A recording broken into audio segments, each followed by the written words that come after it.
This podcast is brought to you by sarahraven.com, which is home to everything you need for a truly beautiful and productive garden.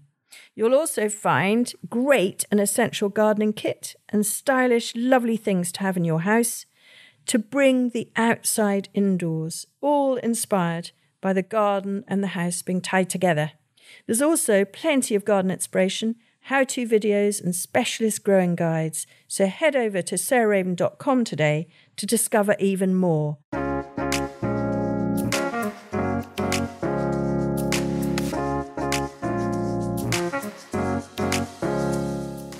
Welcome to Grow, Cook, Eat, Arrange, the podcast of me, Sarah Raven, and various different guests and speakers and people who I work with. And today I'm joined by Jemima Bowker. And Jemima has worked with me for 3 years now. Initially, she was here at Perch Hill with me running all our events and our courses.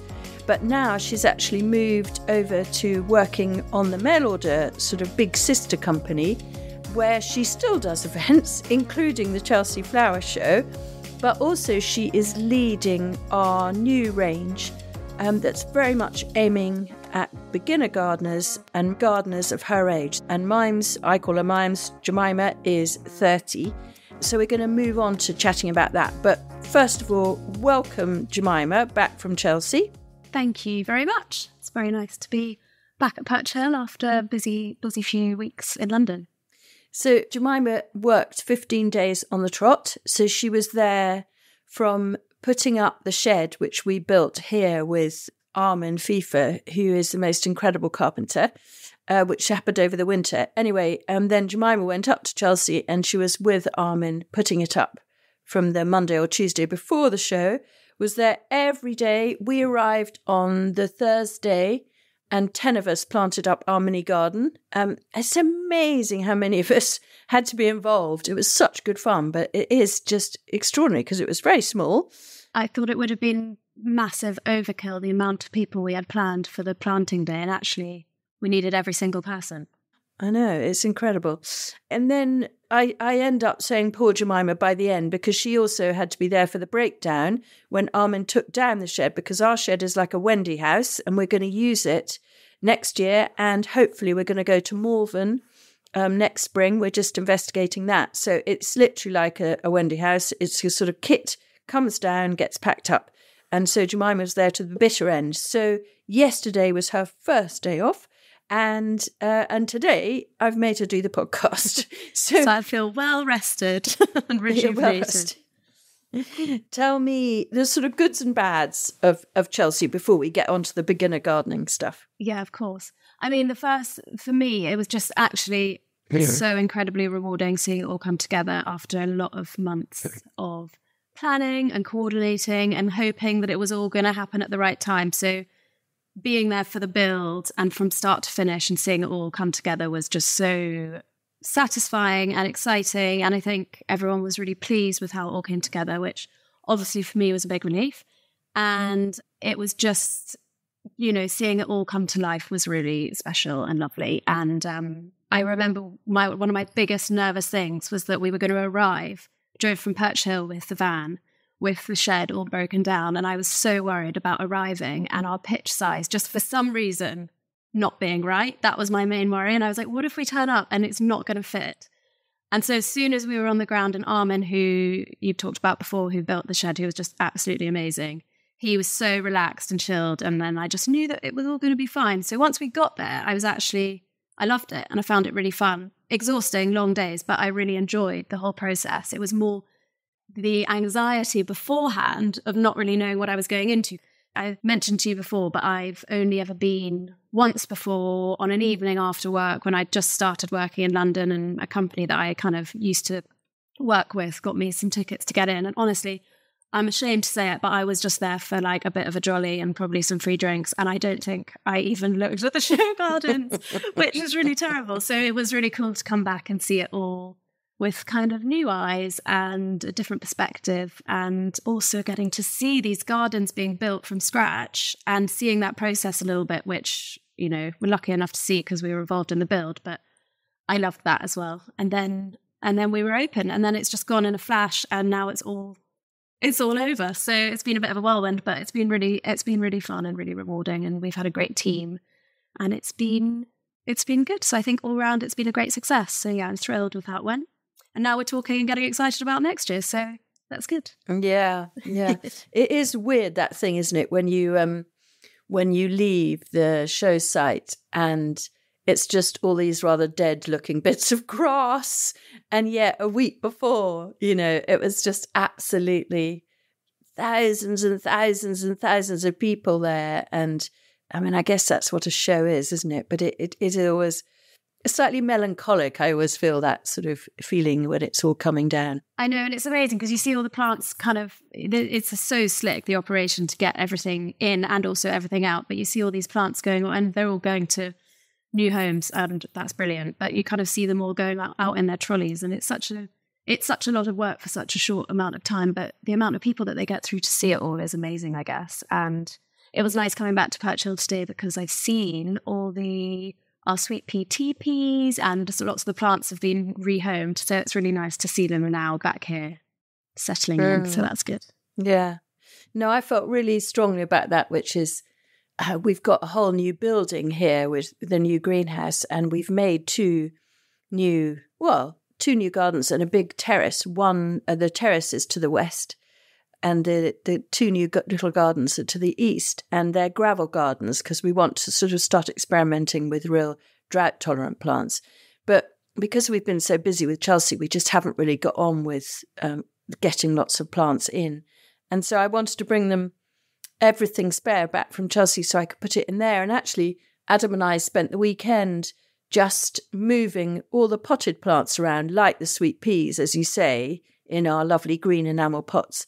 But also the absolute stars of the show at Chelsea was these pots, 3 pots of petunia, tidal wave, red velour. And anyone who's going to visit the garden in the next few months when we're open, it just couldn't be a better contrast in colour in my mind, which is these deep velvet burgundy petunias. And the colour of the building and the doors and all the woodwork is this very rich teal. And the contrast between those two colours for me is absolutely just totally perfect. And so I loved it, just walking away, having redistributed all the Chelsea pots into a kind of flower yard, really. And that for me was the sort of crowning glory, along with the nasturtiums. I mean, those were the things that were so successful on the Chelsea garden.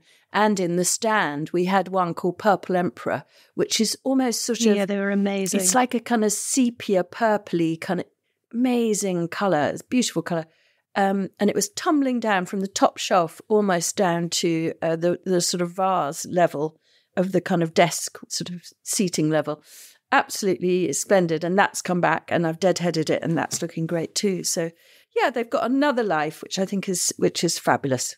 I kept calling you being like, do you really want all the plants? Are you sure? You're like, yes. So I was like, really? Are you sure? Do we have to? But actually now I see them all in situ. I think it's brilliant. I think they look lovely. But yeah, those nasturtiums were totally, everyone was just running in asking for the seed of that. And I think we sold out on about second day. So day 2. We learn. Yeah. We learn. Anyway, we'll definitely be back next year with, I hope, a bigger and better shed and garden. But on to the next thing that we were going to chat about today, which is the things that, because you were there for such a very long time, I hope you had enough time to look around. Stuff that you might have in your new tiny garden, in fact, balcony, really, that's suitable to kind of people. I mean, you're not a total beginner gardener, actually, because you've been with us for some time. But on the other hand, doing it on your own, you are. And so, yeah, what did you find? Yeah, so I'm, as I think I've mentioned before, but I have 2 balconies. And so when I'm going around, I am selfishly thinking a little bit of myself and what I want and what I'm looking for, but also just thinking from a beginner perspective, which I definitely would still call myself. I mean, as you say, I've learned a lot, but this is my first time that I've really had my own clear space balconies, 2 of them, that I just want to do whatever I want on them. So I've got a south-facing balcony, which is... They're both tiny. They're really not that big. So I've got one at the back and one at the front. So one gets all the afternoon and the evening sun, and then the other is quite a shady spot. So I'm definitely thinking about containers because I need to fill them up. I moved house in March, and then I've been pretty full on with Chelsea, to be honest. And I've always thought, okay, post Chelsea, I'm going to sort it out. So I was looking at all sorts of containers that were at the show. And I mean, there are so many. It's kind of overwhelming. And that is one big thing about Chelsea, is that there's just so many. And it's so inspiring, but there's a lot to look at and you can just get totally overwhelmed. But I love all the kind of Cortem steel stuff, which looks kind of rusty zinc. For me, aesthetically, I really love it. I'd love to have big terracotta pots as well. But because I know I'm going to be moving, it's just not really that practical, and I don't have much space for them. So I think ultimately I want to have some lightweight, big, zinky or Cortem, these Cortem steel troughs. And basically this Cortem, it rusts, but it doesn't completely deteriorate. So it kind of rusts to the stage where it looks completely lovely, and it gets better with age, and then it kind of seals in some way. I'm not entirely sure how that works, but it was brilliant. And Munton's had some lovely stuff, but also the Steel Landscaping Co. had some really cool, I mean, this is something that I probably won't be able to achieve where I am now, but for kind of future, these Cortem steel living walls that kind of curved, and you had planting within them, and they had ferns planted within them, and also some geums, and they were kind of curving in and out and undulating on, and there were probably 4 rows of these living walls, and it just looked really beautiful compared to some of the living walls that I've seen before. And obviously, if I can grow vertically, I will, because I've got to work with the space that I've got. And I just thought that was a very stylish, one of the most stylish ways that I've seen of doing it. I've taken a few photos, but it was really beautiful.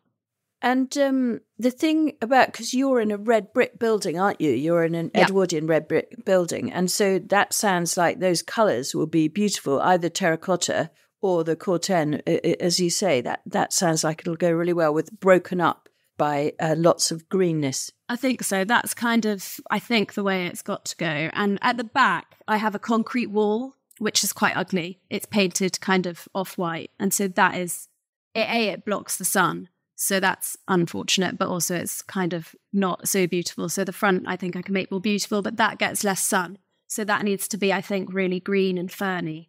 And actually there was a New Forest Hostas had an amazing, in the Grand Pavilion they obviously had their amazing hosta display, which was completely faultless and beautiful, but also they had this whole area which was just all ferns.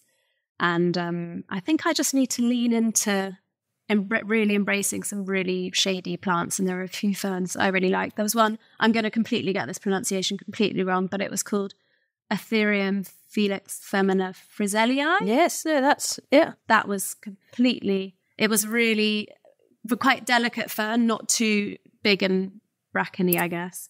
And another, I know that I was listening to you and Arthur the other day, and I know that there was some amazing digitalis, and that digitalis stand, the foxglove stand, is unbelievable. And I saw some really short, stumpy ones, and I thought, oh, those could be good for my garden, because the big ones are just going to look ridiculous on my balcony. Yeah. And I thought, but I want shady. And I saw these little ones they were called Harwoodii Silver Fox. And I went and I said, these look perfect. They're quite dumpy, so they don't have that amazing, lovely, spiry thing that foxgloves are all about. But I thought, oh, those could be quite nice on my shady balcony. But typically they've got that silvery foliage, and typically they're more kind of Spanish Portuguese, and they like full sun. So yes, I have grown that one actually. Have you? I've definitely. So the fern, I think, is a lady fern, but it's the frizzy version. So it's kind of got really highly cut leaves, hasn't it? Yeah. Yeah, I spotted that too. Yeah, and the foxgloves, yeah, I've definitely grown that one, and I think it's perennial rather than biennial, which would be good. But perhaps that could go on your south-facing rather than your north-facing space. And then there is another kind of slightly more compact foxglove, which I thought, oh, that could be nice, called Lucas White. I don't know if you've grown that. No, I don't know that one. So I've got a few notes, but yeah, I thought that was a really elegant, lovely stand. And then, so yeah, containers. Yeah, I think the Cortem steel is for me, plus the nice small terracotta pots that can be practical and I can move about with is kind of the way I've got to go. Yeah. And then I loved, and I think this is something that we noticed that we were maybe missing in our garden, I remember you said, there were so many good climbing edibles and kind of edimentals, I guess, which were used for screening on different gardens, and I think we could have done with maybe having some climbing peas or beans in addition to the sweet peas that we had. But there was the She Grows Veg stand in the Grand Pavilion, where she kind of had all these wonderful still life kind of gourds and loads of veg, all within these amazing gold ornate frames. But she had this one pillar of nasturtium. I don't know what it was climbing up, but, amazing climbing nasturtiums with really good height. And I wanted to ask you, actually, do all nasturtiums have that same form, or are there certain ones that are better for climbing or for hanging? So there are two species, and the ones that are more suitable to containers are actually called minimus, whereas the others are majus. But I think just depending on how you grow them, you can either grow them trailing, and obviously the minimus are less prolific, or majus is much stronger growing. But if you give them support, they'll climb up, but if you don't, they'll trail down. And I mean, those are the two basic ones. One of the other ones that we had on our stand, which I absolutely loved, was Ladybird Rose. Yeah, and that's so beautiful. Again, very muted, sort of almost like that very trendy, very muted pink that's around a lot at the moment. I see lots of young folk wearing Birkenstock sandals in that smoky pink colour. And it's all over Instagram. Anyway, they're that colour, but with sort of crimson splotches. And that is a minimus. And so that is perfect for pots. Yeah, and I think they're beautiful. And I think although the reason why those nasturtiums are so popular is just because they're so different to, I think, what people imagine when you think nasturtium. You think of the really jewel tones. And actually, it's so nice to see something that's quite elegant and muted. Just looks so lovely, I think. Yeah, exactly.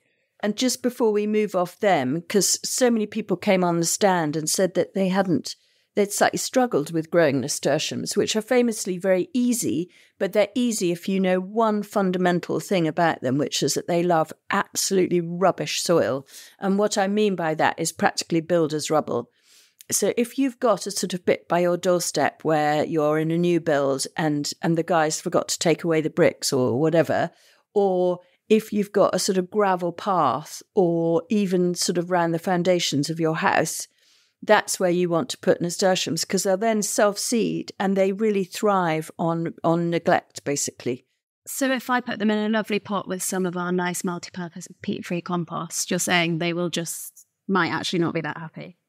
Yes, I would. It's fine for them to be in the peat-free compost, but I would literally dilute it by certainly a third, if not a half, with an inert material. So whether it be some horticultural grit or even just some gravel that you nick from the drive or whatever. Do you know what I mean? It's just, they really, if you feed them, they tend to just pump out lots and lots of, well, they may not germinate at all, but if they then do germinate, you get a lot of foliage and not much flower. So they're one of the annuals that you want to keep really on a very starvation diet, and that really makes them much, much happier. Treat them lean. Okay.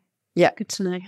But yes, lots of lovely edibles at Chelsea. There were a few specific gardens actually in the Grand Pavilion that I just thought were completely edible, but completely beautiful. There was the Pulp Friction CIC garden, it's a social enterprise that works with people with learning disabilities, helping to develop social independence and kind of work readiness skills. So it was called the Growing Skills Garden.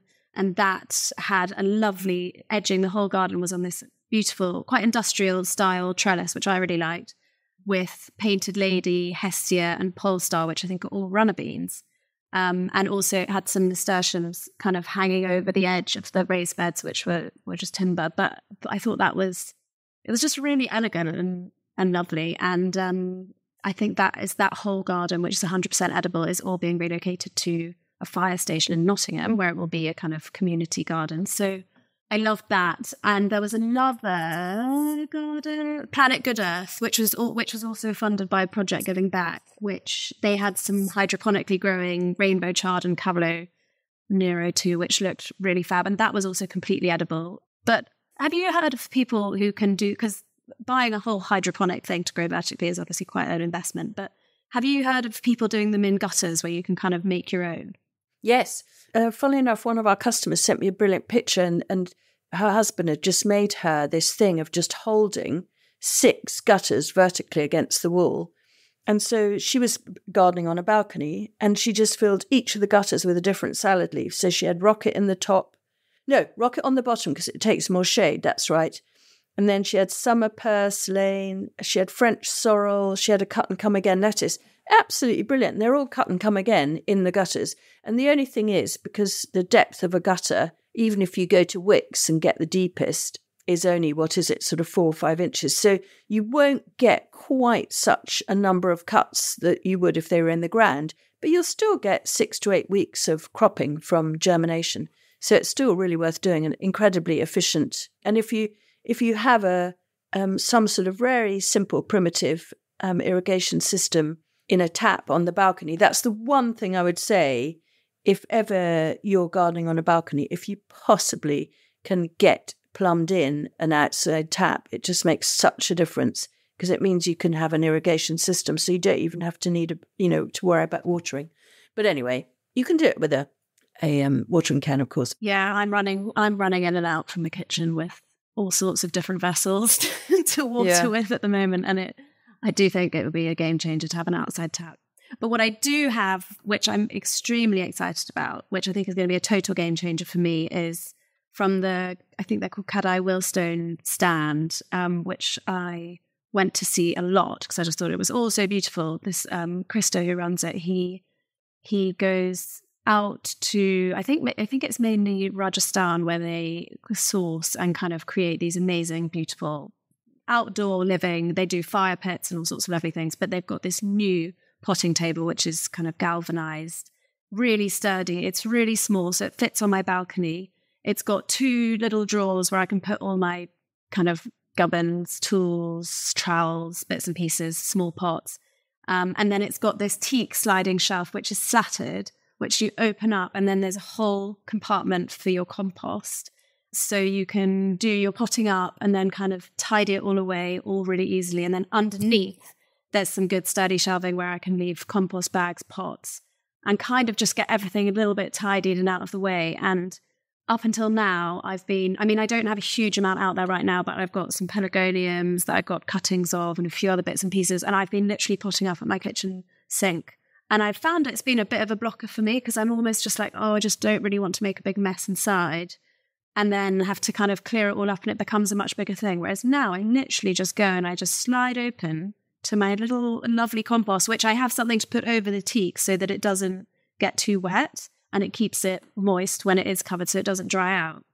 And I just think it's gonna really kick me into action, and I'm very excited about that. And also because it's at the back where the sun is blocked by quite a concrete wall, it's also just a good place to put some of my pots because when I'm not using it, because they'll get more sun.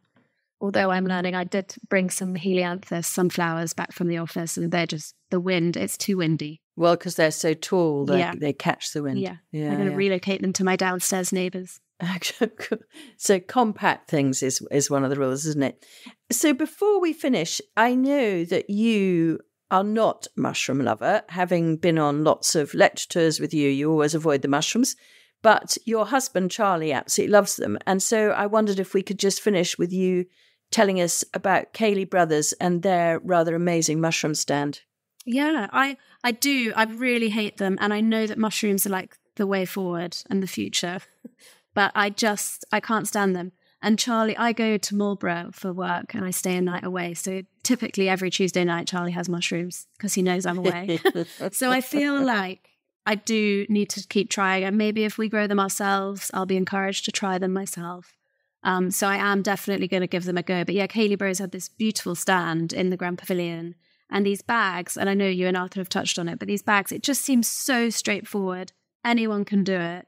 You know, the initial cost is a little bit, but then you've got them and you can harvest. I think the yield goes down each time you harvest, but you can get quite a lot out of them.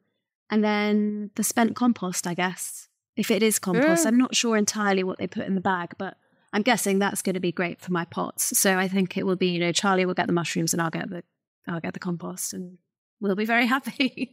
But yeah, I'm excited to try them. And it sounds like, I don't think they can do, you know, you can grow them in a dark place, but you don't have to grow them in a dark place. Is that right? Can you kind of grow them anywhere? Yeah, I think so. I mean, it depends on the variety, doesn't it? Yeah. And they also have some really beautiful kind of ceramic pots to house the bags in, which I think were really smart.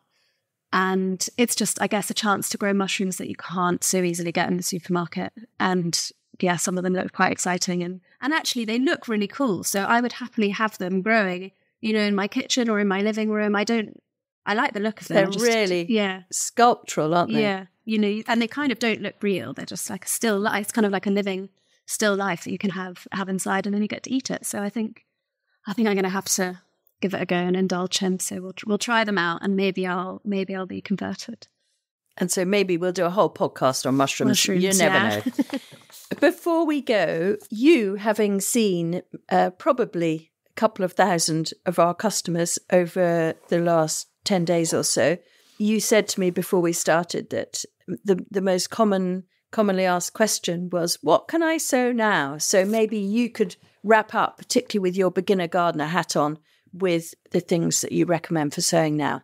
Yeah, I've loads of people were just coming in saying, I've missed the boat. What can I take that I can sow now that will be quick and easy? And I think that, lots of the things that people were buying, obviously nasturtiums, but I was thinking, is it too late to do, I think we could do some linaria in a pot. I'm thinking I might do some linaria and some of the zinnias because they get going a bit later. So I really want to grow the jazzy mix. But yeah, zinnias for pots and for the garden.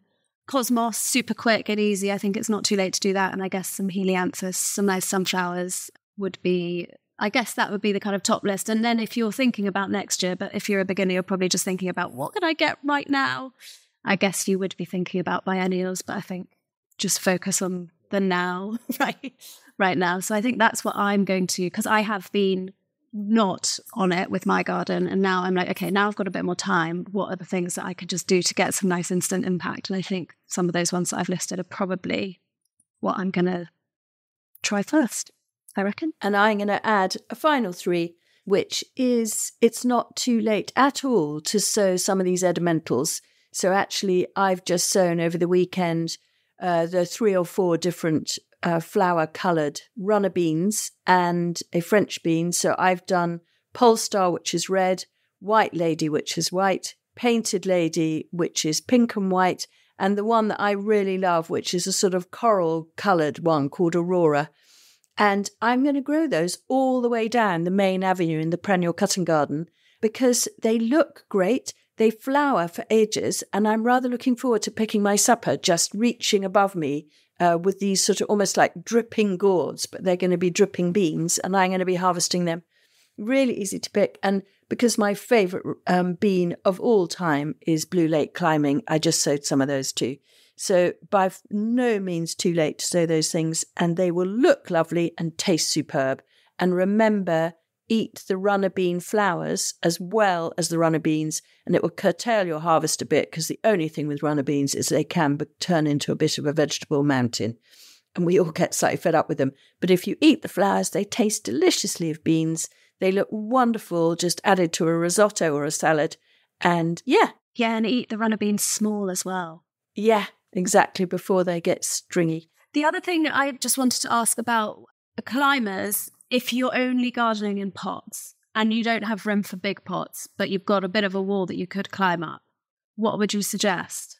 Do you think it's clematis? Oh, no, I would do runner beans, just so you can eat from them as well, or the courgette tromboncino. But I would try and put a bit of a windbreak if it's very exposed where you're growing, and just to the windward side, just to give them a little protection from a bit of hessian or burlap or anything. That would really, really help. And and then off you go. So good luck with the balcony. I'm longing to come and see it. Well, it's got a way to go. We'll get there. Thank you for all you did at Chelsea, and thanks for being here today. Always, thank you very much. Pleased to chat. Thanks very much for listening to Grow Cook Eat Arrange with me, Sarah Raven, and we will see you next week.